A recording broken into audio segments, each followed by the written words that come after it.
বর্ষায় গঙ্গা ভাঙনের মতোই তৃণমূলে এখন ভাঙন পর্ব চলছে। আজই বিধাননগর পুর নিগম থেকে পদত্যাগ করেছেন কৃষ্ণা চক্রবর্তী, মেয়র কৃষ্ণা চক্রবর্তী। তিনি পুর আধিকারিকদের এবং পুরমন্ত্রীকে তাঁর পদত্যাগপত্র পাঠিয়েও দিয়েছেন। কথা হচ্ছে যে তৃণমূলে একের পর এক পুরসভায় এই ছবি কেন? শোনা যাচ্ছে কলকাতা পুরসভাতেও এই ছবি। হয়তো দু একদিনের মধ্যেই ফিরহাদ হাকিম পদত্যাগপত্র পাঠিয়ে দেবেন। কেননা যা জল্পনা চলছে তৃণমূলের অন্দরের খবর যে ফিরহাদ হাকিমের ওপরেও নাকি কিছুটা বিরক্ত মমতা বন্দ্যোপাধ্যায়। তিনি সেদিন কেন মুখ্যমন্ত্রীর বৈঠকে যোগ দিয়েছেন এই নিয়ে একটা দলের মধ্যেই চাপানোতর চলছে। যদিও সেখানে অনেককেই যেতে দেখা গেছে, কুণাল ঘোষও গেছে, কিন্তু তাও তৃণমূল নেত্রী কোপে পড়েছেন ফিরহাদ হাকিম। সেক্ষেত্রে ফিরহাদ হাকিমকে সরিয়ে হয় শোভনদেব, না হলে শোভন, যে কোনো একজনকে মেয়র করারও ভাবনা চিন্তা চলছিল মমতা বন্দ্যোপাধ্যায়ের মনে। এখন তিনি কি করবেন এবং আগামী দিনে তৃণমূলে কি ছবি আসবে সেটা দেখা যাবে। কিন্তু এটা শোনা যাচ্ছে পুরসভার মধ্যে একটা অংশও নাকি তৃণমূল থেকে বেরিয়ে যেতে পারে, মানে নতুন তৃণমূল তারাও তৈরি করতে পারে, যেভাবে বিধানসভায় ঋতব্রত বন্দ্যোপাধ্যায়রা তৈরি করেছেন।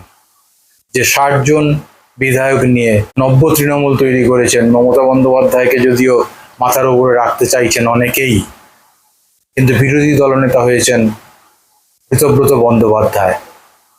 এখন সেইভাবেই কলকাতা পুরসভাতেও আর একটা নতুন দল তৈরি হতে পারে। শুধু কলকাতা পুরসভাই বা বলি কেন, যা শোনা যাচ্ছে খোদ দিল্লির খবর, প্রায় ২০ জন সাংসদ তাহলে তৃণমূলের মধ্যেই নতুন গোষ্ঠী তৈরি করবে। লোকসভায় যদি তৃণমূলকে দলবিরোধী আইনের মধ্যে পড়তে না হয়, তাহলে এখন তাদের সাংসদ আছে ২৮ জন। এই ২৮ জন সাংসদের মধ্যে 2/3 অর্থাৎ প্রায় ১৯ জন সাংসদের একটা সহিসাবুত করিয়ে দেখাতে হবে যে তারা আলাদা দল তৈরি করতে পারছেন। এখনো পর্যন্ত ১২-১৩ জনের পদত্যাগের কথা শোনা যাচ্ছে বা তারা বেরিয়ে যেতে পারেন শোনা যাচ্ছে, কিন্তু এখনো ৫-৬ জন যতক্ষণ না পাওয়া যাচ্ছে তারা তাদের কথা প্রকাশ্যে আনছেন না। লোকসভার মতো রাজ্যসভাতেও একই ছবি আসতে পারে, সেখানেও ১৩ জন সাংসদ আছে। ৮ই জুন দিল্লি যাচ্ছেন তৃণমূল নেত্রী মমতা বন্দ্যোপাধ্যায়। তার আগেই বা তিনি গিয়েও হয়তো ছবিটা বদলে যেতে পারে, কেননা সেইখানে বাদল অধিবেশন আসছে। বাদল অধিবেশনে ডিলিমিটেশন বিল পাশ করানোর জন্য চেষ্টা করবে বিজেপি। তারা এখন কি চাইছে? তারা চাইছে তৃণমূল থেকে একটা অংশকে ভাঙিয়ে আনতে, অন্যদিকে ডিএমকে তার পাশে যেন থাকে। দক্ষিণের ইকুয়েশনটা এর মধ্যে বদলে গেছে। সেখানে ডিএমকে এবং কংগ্রেসের বনিবনা এখন ঠিক হচ্ছে না, কেননা কংগ্রেস সেখানে সরকারে চলে গেছে। ফলে ডিএমকের যে ২২ জন সাংসদ আছে তাদের বিজেপি পেতে চাইছে এখন। এদিকে তৃণমূলের যে বিদ্রোহী সাংসদ, সেই বিদ্রোহী সাংসদদেরও কাছে টানতে চাইছে বিজেপি। লোকসভা রাজ্যসভা মিলিয়ে এই মুহূর্তে ৪১ জন সাংসদ আছে তৃণমূলে। ফলে তৃণমূলকে একটা চাপে রাখতে চাইছে বিজেপি। এখন নেত্রী কি করেন সেটাই অবশ্যই দেখা, কেননা যা শোনা যাচ্ছে তিনি হয়তো বহরমপুর কেন্দ্র থেকে লোকসভায় দাঁড়িয়ে দিল্লি যাওয়ার একটা পরিকল্পনা নিচ্ছেন। হাওয়ায় ভাসছে এই খবর, কেননা সেখানে ইউসুফ পাঠান তৃণমূল সাংসদ, তাকে ইস্তফার জন্য একটা কথা চলছে যে তিনি হয়তো ইস্তফা দিতে পারেন। এমনও কথা শোনা যাচ্ছে যে সৌরভ গাঙ্গুলির মারফত তাকে বার্তা দেওয়া হচ্ছে যে তুমি সরে দাঁড়াও, সেখানে দাঁড়াবেন মমতা বন্দ্যোপাধ্যায়, সেখানে লড়বেন, লড়ে জিতে দিল্লি যাওয়ার চেষ্টা করছেন তিনি, এবং সেখান থেকেই আবার নতুন করে রাজনীতি শুরু করতে চাইছেন।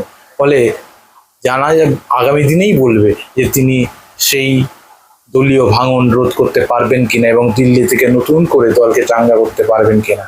আজ অবশ্য তিনি পথে বেরিয়েছিলেন, দেখা গেল তাকে রাজা রামমোহন রায়ের লাইব্রেরিতে যেতে, সেখানে মনীষীদের শ্রদ্ধা জানান তিনি। তাকে অবশ্য যখন হাজির থাকতে দেখা গেল, পাশে দেখা গেল কুণাল ঘোষ, দোলা সেন, মদন মিত্র, চন্দ্রিমা ভট্টাচার্য, এদের।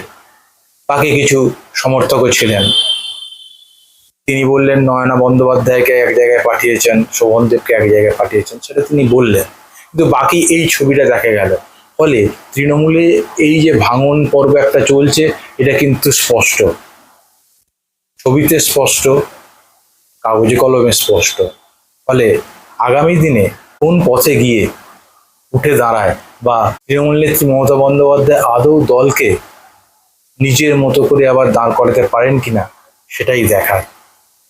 আপনাদের কি মনে হচ্ছে, তৃণমূল কি মমতা বন্দ্যোপাধ্যায়ের নেতৃত্বে ঘুরে দাঁড়াতে পারবে? যদি মনে হয় হ্যাঁ, লিখে পাঠান, লিখে জানান আমাদের, এবং দেখতে থাকুন জার্নু আমেজ। অবশ্যই সাবস্ক্রাইব করুন, লাইক দিন। নমস্কার।